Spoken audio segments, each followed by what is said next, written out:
Orang menganggap nyeri pada persendian diakibatkan adanya penyakit. Salah satu penyakitnya adalah asam urat. Kok bisa ya? Mitosnya penyakit asam urat ini muncul akibat mengonsumsi jeroan yang berlebih. Benarkah? Nah, di segmen kali ini Dr. Wismandari, spesialis penyakit dalam, akan menjelaskan apa itu asam urat dan apa faktor pemicunya. Langsung saja yuk kita simak. Asam urat adalah merupakan suatu senyawa turunan dari purin, di mana purin itu adalah banyak dari makanan-makanan. Jadi kalau kita banyak makanan yang mengandung purin, asam urat kita akan meningkat. Asam urat harusnya dikeluarkan lewat ginjal. Kalau asam uratnya kebanyakan, jadinya tidak bisa dikeluarkan lewat ginjal. Sehingga akhirnya menumpuk di dalam darah. Nah, yang berapa disebut menumpuk?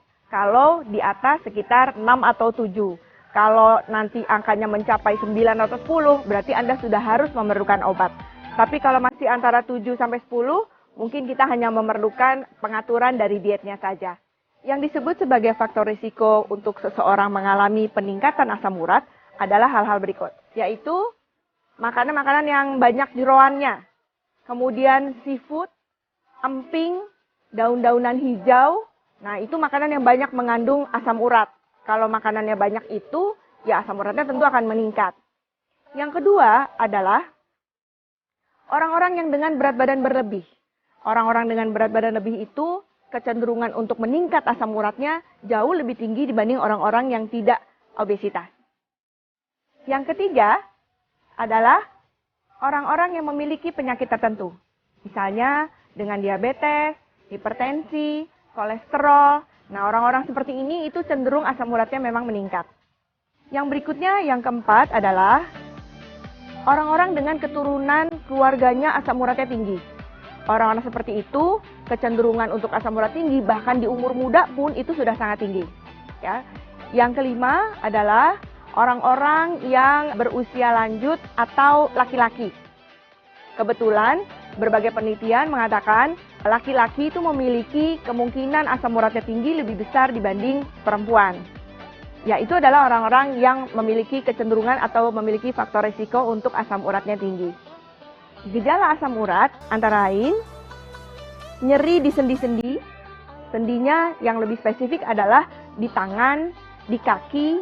Itu kalau ada nyeri-nyeri, kemungkinan besar adalah terjadi peningkatan dari asam urat. Kemudian, selain nyeri, ada kemerahan di sekitar itu. Itu juga kemungkinan ada asam urat. Berikutnya, ada pembengkakan. Jadi selain nyeri, tapi ada bengkak atau benjolan di sekitar itu, nah itu kemungkinan juga adalah asam urat. Agar tetap sehat dan fit di masa pandemi ini, melakukan olahraga dan mengonsumsi makanan sehat seperti buah dan sayuran tentu harus Anda lakukan. Tapi mitosnya mengonsumsi sayuran hijau dapat menyebabkan asam urat. Wah, alih-alih ingin sehat justru malah kena asam urat. Tapi itu fakta atau mitos ya? Itu fakta. Namun, mesti diingat, seberapa banyak kita mengkonsumsi sayuran hijau yang bisa menyebabkan asam urat. Karena nggak selalu kalau orang makan sayur kemudian besoknya jadi asam uratnya naik. Kenapa? Karena dengan konsumsi dengan jumlah yang cukup, itu justru akan menyehatkan. Karena kita butuh sebenarnya sayur-sayuran. Kita butuh serat dan juga mineral dan juga vitamin yang ada di dalam sayuran-sayuran hijau. Sehingga jangan dihindari, tetapi makanlah secukupnya. Fakta mitos selanjutnya, asam urat hanya dialami oleh orang tua saja. Benarkah? Bagi Anda yang sudah berusia lanjut, tentu harus waspada ya. Tapi itu fakta atau mitos ya? Yuk tanya lagi sama Dr. Wismandari. Itu mitos. Orang-orang yang dengan faktor risiko itu bisa mengalami peningkatan asam urat. Faktor risikonya tidak hanya orang tua, bisa juga tadi sudah disebutkan orang-orang yang dengan obesitas atau berat badan berlebih. Kemudian orang-orang yang dengan genetik, jadi keturunan gitu ya. Orang-orang yang memiliki penyakit tertentu, itu juga bisa mengalami asam urat yang tinggi. Nah, kalau memang itu ada, bisa juga pada usia muda. Padahal kita tahu pada usia muda selera makannya biasanya jauh lebih baik bahkan dibanding dengan yang usia lanjut. Sehingga banyak sekali sekarang ditemukan usia muda sudah mengalami peningkatan asam urat. Apalagi kalau orangnya dengan obesitas. Dan jangan lupa, sekarang yang muda-muda juga sudah banyak yang terkena hipertensi, kolesterol tinggi, dan juga dengan adanya diabetes. Nyeri pada bagian persendian tentu membuat Anda tidak nyaman ya. Terlebih aktivitas pun juga akan terganggu.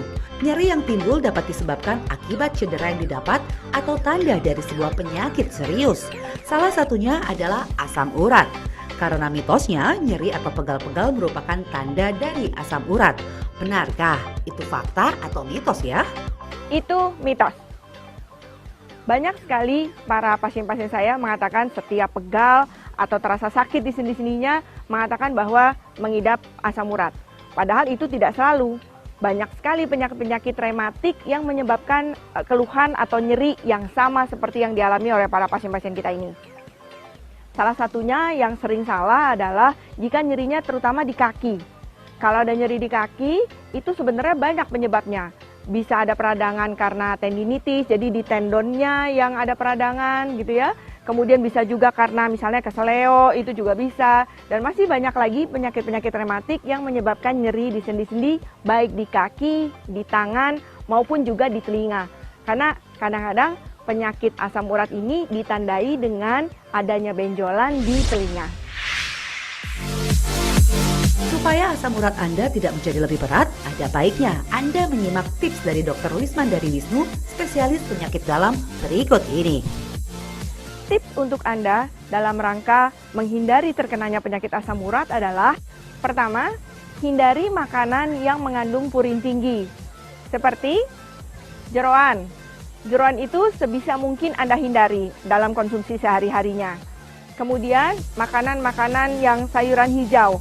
Sebenarnya itu bukan dihindari, tapi dibatasi, ya.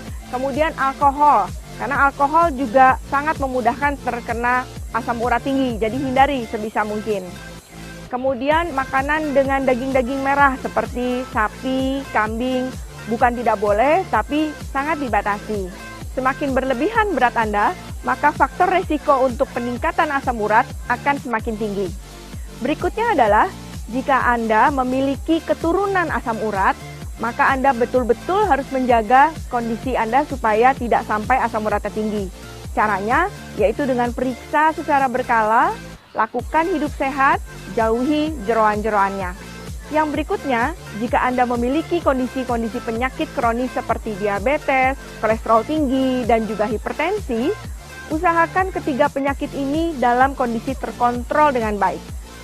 Semakin tidak terkontrol penyakit Anda, maka peningkatan asam uratnya akan menjadi semakin mudah. Tips berikutnya adalah minum secukupnya. Usahakan air putih. Minum sekitar 2-3 liter. Jika Anda usia lanjut, minum 2 liter saja cukup.